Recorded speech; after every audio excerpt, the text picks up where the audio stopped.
décrypte, on déchiffre avec Wilfried Galland, Montpensier Arbevel. Bonjour Wilfried. Bonjour Antoine. Et Cyril Garbois de Cashby. Bonjour. Bonjour. Merci d'être là en direct en plateau. Alors, on le disait hier, c'était à l'occasion de la publication du baromètre Odoxa Groupama. Il y a Gaël Sliman qui vient régulièrement nous voir pour nous en offrir la primeur et puis commenter un petit peu les choses. Bon, on a une décollecte massive sur le livret A. Bon, ça, a priori, pas de surprise. Vu le rendement actuel, on doit être à 1,75 depuis cet été. On perd de l'argent à laisser son argent dormir sur le livret A. Malgré tout, il y a deux choses. Et il nous disait vraiment qu'il y a une fragmentation et une sorte de polarisation entre deux états d'esprit. C'est-à-dire que globalement, on a d'un côté des investisseurs qui ont du capital à investir, qui vont chercher des rendements peut-être plus attractifs, mais qui sont bloqués par le flou fiscal. Et de l'autre côté, on a des gens qui liquident tout ou partie de leur livret A parce qu'il faut bien payer l'électricité, la nourriture, et que ça commence vraiment à piquer. Et là, vraiment, Gaël Sliman était très ferme là-dessus.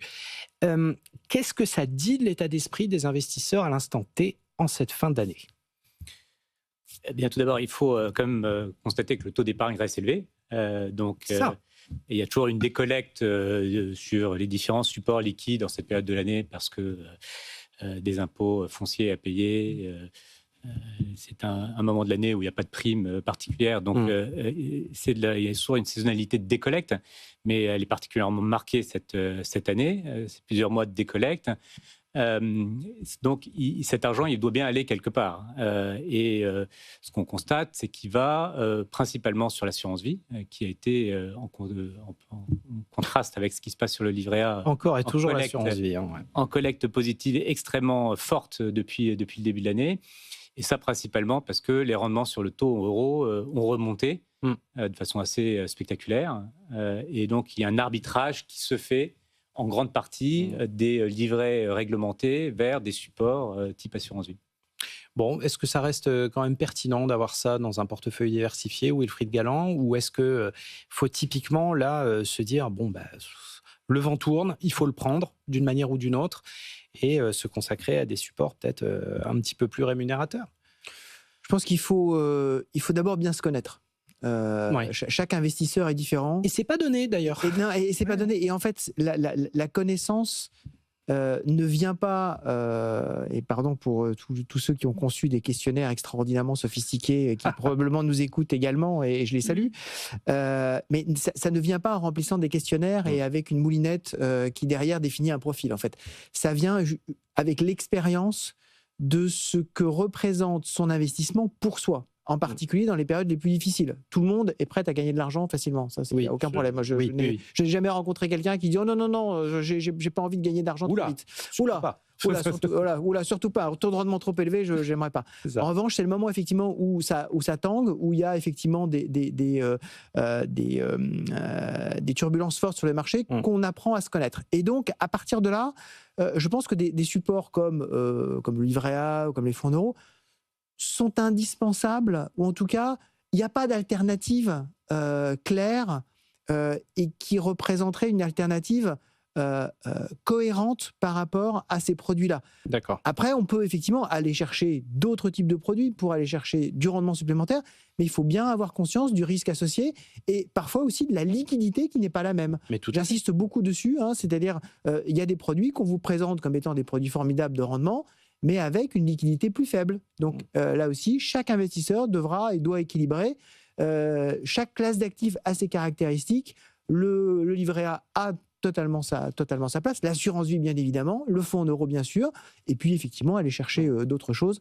C'est aussi pour ça que les bonnes sociétés de gestion sont là. Oui, parce que j'allais vous dire, il faut déjà bien se connaître, mais c'est le cas aussi du gestionnaire aussi. Et absolument. Ouais. Et être très, très précis sur les investissements qu'on fait et ceux qui gèrent les investissements pour les pariants. C'est quand même très important aussi de bien connaître la différence entre l'épargne d'un côté et l'investissement de l'autre. Voilà, c'est ça. Il y a ce qui doit servir effectivement de tampon parfois en cas de coup dur, pour amortir des chocs. Et puis, il y a ce qu'on met de côté pour construire quelque chose. L'investissement, c'est pour construire. Comment on construit, à quelle vitesse on construit, qu'est-ce qu'on admet effectivement comme prime de liquidité, comme prime de risque. Ça, c'est très important et c'est aussi... c'est un effort qui doit se faire dans le temps également. Ça n'est jamais instantané. Et dire à quelqu'un, prends plus de risques, ça ne marche jamais. Non, c'est pas comme ça que ça se passe. Et puis voilà. Et c'est rarement une bonne idée en plus. C'est ça. On ne le dit jamais assez. Mais effectivement, le livret A est un impondérable de la tuyauterie, de la plomberie de l'épargne. Et il faut évidemment en avoir. Et puis, pas oublier, et ça, Gaël Sliman nous le dit régulièrement aussi, critère numéro 1 des placements et des investissements pour les épargnants, critère, c'est la disponibilité, la liquidité, surtout dans ces configurations un petit peu floues. On va parler d'un sujet qui vous intéresse tous les deux, notamment celui de la diversification. On a un sujet évidemment qui est au menu de tous les gestionnaires, de tous les analystes et de tous les observateurs de marché, c'est l'intelligence artificielle. Mais du coup, une forme de surpondération qui déséquilibre la bonne gestion. Et en particulier quand on parle de l'intelligence artificielle américaine, c'est là qu'elle se développe de la manière la plus transparente et la plus liquide possible. Mais du coup, et en plus avec les effets de change défavorables euro-dollar, il y a des questions à se poser en cette fin d'année. Et on a beau voir une sorte de passage de relais régulier entre Nvidia, Google, Meta, etc. La question, elle reste la même. C'est qu'est-ce que ça vaut et combien ça doit peser dans mon épargne ?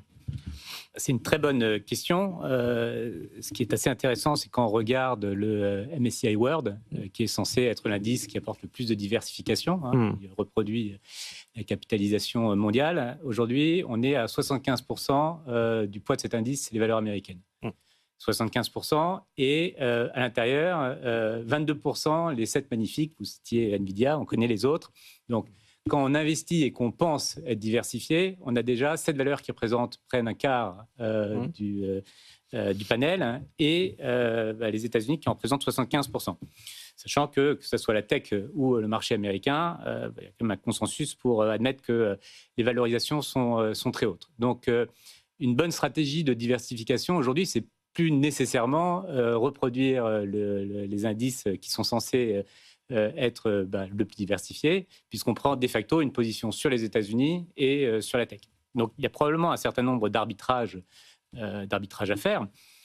Premier arbitrage, c'est probablement en faveur de l'Europe. Alors, l'Europe ne représente plus que 15% de cet indice. Donc, on est au plus haut historique pour les États-Unis d'un côté et probablement plus bas historique pour l'Europe.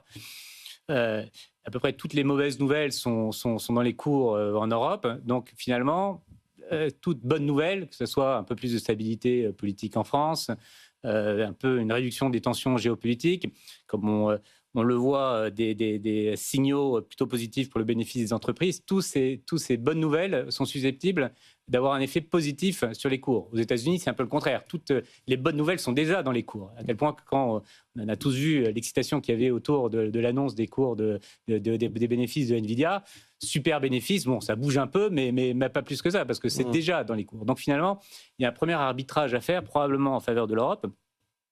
Peut-être un autre arbitrage en faveur des pays émergents qui n'ont pas été très à la mode au cours de ces dernières années, et en particulier la Chine et l'Inde. Si on prend l'exemple de la Chine, on voit que la tempête commerciale trumpienne a peut-être ses limites. Ils ont réussi de façon assez intelligente à jouer le levier des terres rares, et puis ça s'assouplit. Et puis qu'eux aussi ils commencent à avoir leur Max 7, les Alibaba, les Tencent, les Xiaomi. Exactement, il y a un rattrapage technologique évident. Enfin, tous ceux qui vont en Chine en reviennent assez éberlués de l'avance technologique qu'ils sont en train de prendre. Donc, je disais, la Silicon Valley, qui reste l'avantage majeur des États-Unis, ils sont en train de rattraper ça.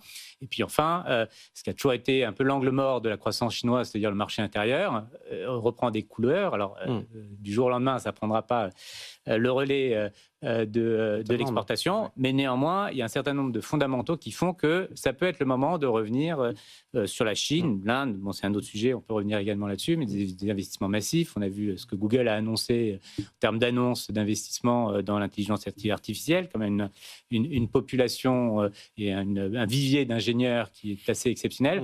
Donc, la bonne diversification, c'est évidemment pas enlever toute sa position et réduire drastiquement sa position vis-à-vis des États-Unis et de la tech, qui a toujours un potentiel de croissance, mais c'est probablement d'aller chercher de la diversification géographique et peut-être aussi reconsidérer des valeurs, plutôt le secteur value versus grosse, qui peut reprendre des bonnes couleurs dans les mois à venir. Wilfried, ça vient de tilter dans mon cerveau. En fait, les Magnificent Seven et l'IA, c'est un petit peu comme le livret A. Bon, voilà, c'est un impondérable de la plomberie. Non, mais la comparaison est osée, comme toutes les comparaisons parfaitement honorables. Voilà, mais c'est un impondérable des marchés en ce moment. On est obligé d'en avoir, et même si on n'en a pas, on en a. Mais voilà, ça pose une fois de plus la question de la bonne diversification et de la bonne allocation d'actifs dans ces conditions de marché. Ça pose d'abord la question de la bonne connaissance de ses propres investissements. Qu'est-ce qu'il y a précisément à l'intérieur de ces investissements?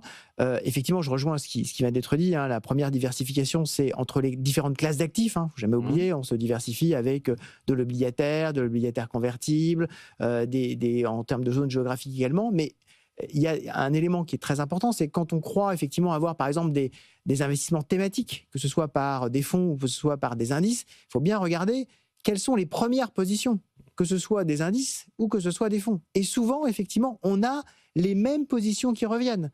Je prends souvent cet exemple que aux États-Unis, quand vous achetez un tracker vegan, la première position du tracker vegan, c'est Nvidia, et la troisième position, c'est Tesla, parce que le cuir dans les Tesla, c'est vegan. Bon, c'est pas nécessairement ce qui est indiqué dans le prospectus, disant si vous avez envie d'être sensible à la cause animale. On n'est pas du tout là-dedans. Donc effectivement, il faut avoir la clarté à l'intérieur de ces investissements et une vision très claire, là aussi, de ce qu'on veut avoir en termes de différentes classes d'actifs. Et ça, c'est très important, parce que là, vous êtes sûr, si d'abord vous raisonnez en termes de classes d'actifs, d'avoir une brique de diversification, une structure de diversification qui va déjà vous protéger contre une surexposition à un certain nombre d'éléments. Ça, c'est, je pense, le premier réflexe de l'épargnant. Et après, effectivement, aller regarder à l'intérieur, qu'est-ce qu'il y a au-delà du prospectus, au-delà de la promesse marketing, qu'est-ce que financièrement on propose à l'intérieur de ces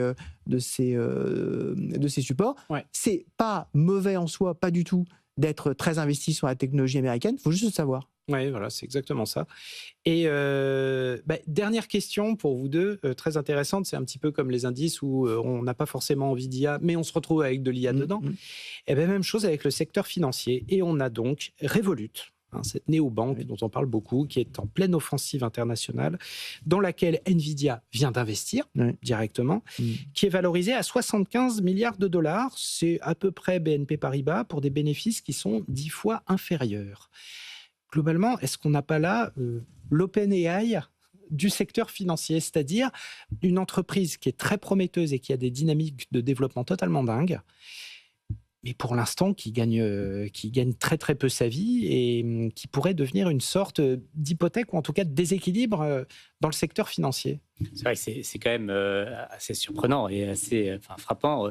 Vous l'avez dit, presque la valo de BNP Paribas, plus que la Société Générale ou Deutsche Bank, pour une néobanque qui existe maintenant depuis à peine une dizaine d'années. Alors, je pense que c'est d'abord le signe et la récompense d'un succès qu'on ne peut pas, peut pas nier. Vous avez raison de dire que les bénéfices n'ont rien à voir avec celles des grandes banques.